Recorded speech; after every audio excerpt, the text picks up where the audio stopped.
প্রাকৃতিক খাবারের আদর্শ স্থান, চরের ভেতর যেন অন্য জগৎ। বাহ, কবিতুরেরও দ্বিতল বাড়ি। সন্ধ্যা নামতে নামতে নদীর রূপ যেন আরো ভয়ঙ্কর সুন্দর হয়ে ওঠে। আল্লাহু আকবার, আল্লাহু আকবার। আজ পবিত্র জুমার দিন এবং আমরা নামাজ পর কয়েকটা বাইক নিয়ে ঘুরতে বের হয়েছি বালাসীঘাটের উদ্দেশ্যে। বের হওয়ার পূর্বে গোবিন্দগঞ্জে আমরা আমাদের বাইকে ফুয়েল রিলোড করে নিচ্ছি।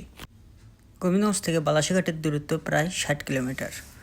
অবশেষে আমরা রওনা দিলাম বালাসীঘাটের উদ্দেশ্যে। গন্তব্যে পৌঁছাতে আমাদের মোটামুটি 1 ঘন্টার মতো সময় লাগতে পারে।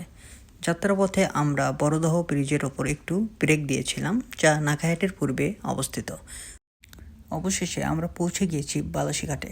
আমাদের উদ্দেশ্য শুধু বালাসীঘাটে আসা না, এখানকার নৌকাতেও ভ্রমণ করা। তাই নৌকা ভ্রমণের পূর্বে আমরা কিছু খেয়ে নিলাম এবং কিছু খাবারও পার্সেল করে নিলাম। প্রতিদিন অসংখ্য ছোট বড় নৌকা এই বালাসীঘাট থেকে বিভিন্ন স্থানে ছেড়ে যায়, কিন্তু আমরা যেহেতু বিভিন্ন চরে যাব এবং চরে মানুষের জীবনযাত্রার মান খুব কাছ থেকে দেখব, সেজন্য আমাদেরকে একটি নৌকা রিজার্ভ করেও নিতে হবে। অবশেষে আমরা প্রায় 1100 টাকা দিয়ে একটি নৌকা রিজার্ভ করে নিলাম।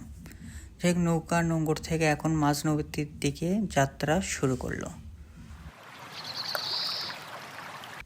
নদীর যত গভীরে আমরা প্রবেশ করছিলাম, ততই এর আশেপাশের সৌন্দর্য আমাদেরকে মুগ্ধ করছিল। নদীর সৌন্দর্য আমরা ভালোভাবে দেখতে অনেকে নৌকার ওপর উঠে বসলাম এবং চারিদিকটা এখান থেকে খুব ভালোভাবে দেখা যাচ্ছিল। এক কথায় বলতে গেলে নদীপথের যাত্রা যে কতটা সুন্দর তা আসলে কাউকে বলে বোঝানো যাবে না।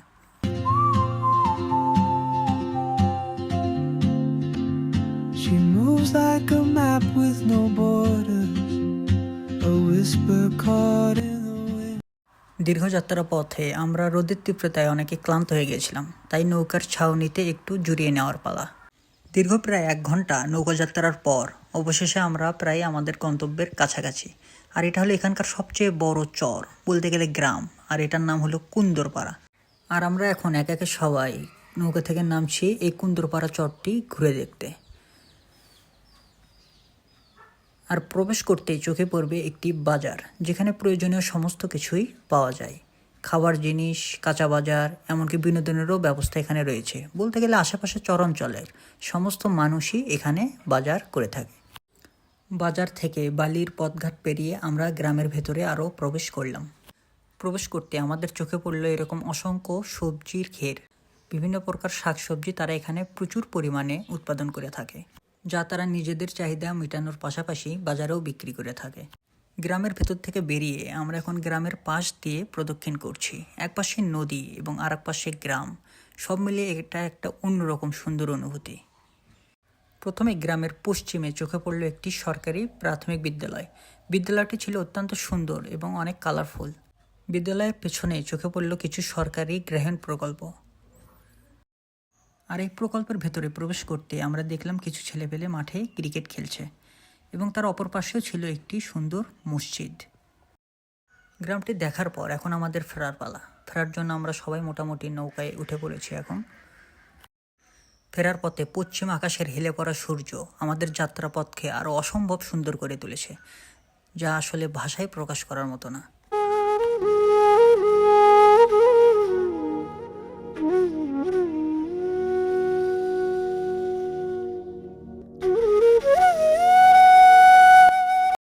ফেরার পথে আমরা এখন আরেকটি চরে যাত্রাবিরতি করব।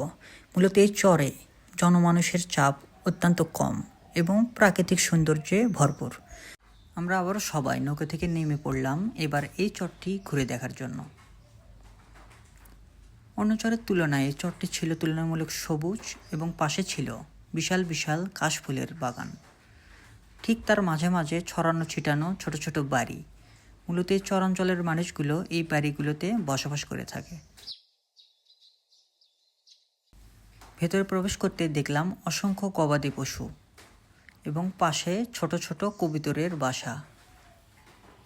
আরও দেখতে পেলাম ঘোড়া, যা তারা মালামাল বহন এবং চরাঞ্চলে ভ্রমণের ক্ষেত্রে ব্যবহার করে থাকে। আর এই জায়গাটি দেখে আমরা সবাই মুগ্ধ। আর এসব হলো ওনাদের নৌকা এবং ধানি জমি। আর তখনই কানে ভেসে আসলো মাঝির ডাক যে সন্ধ্যা নামছে, এবার আমাদের ফিরতে হবে। সুতরাং আর করার কিছু নেই, আমরা চলা শুরু করলাম নৌকার উদ্দেশ্যে ফেরার জন্য। এবার আমাদের শুরু হলো চূড়ান্ত ফেরার যাত্রা। আর সামনে ঘাটের আলোগুলো আস্তে আস্তে দৃশ্যমান হতে থাকলো এবং আকাশের চারটি জানান দিচ্ছিল সন্ধ্যার আগমনী বার্তা।